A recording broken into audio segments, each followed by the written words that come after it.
If your USB or USB-C port suddenly stopped working on your Windows 10 or Windows 11 PC, don't panic. This is one of the most common issues users run into, and the good news is it's almost always fixable at home.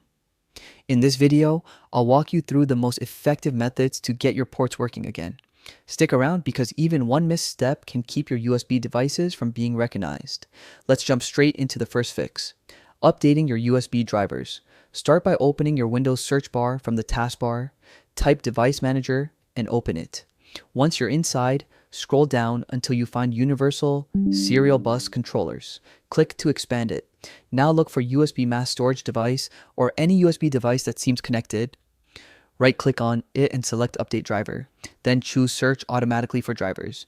If Windows tells you that the best drivers are already installed, don't stop there. Click the option to check for updated drivers through Windows Update. If still nothing shows up, go back and choose Browse My Computer for drivers, then select Let me pick from a list of available drivers. From here, choose the most specific or the default USB driver and install it manually. Once you're done, repeat this process for every other USB device listed under the USB controller section. Many times, one outdated driver affects all ports, so updating all of them ensures full compatibility across your system. If the ports are still not responding, let's move on to method 2, running the hidden Windows hardware and devices troubleshooter. Open the command prompt as an administrator. You'll need to paste a special command, which I've given in the video description, to launch this hidden troubleshooter since Microsoft removed easy access to it from settings.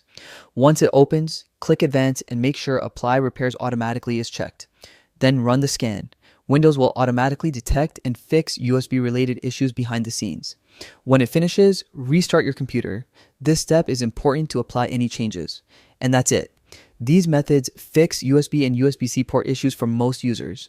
If this helped you out, make sure to like the video, subscribe for more quick tech fixes, and drop a comment if you want a guide on cleaning and resetting USB controllers completely. Thanks for watching, and I'll see you in the next one.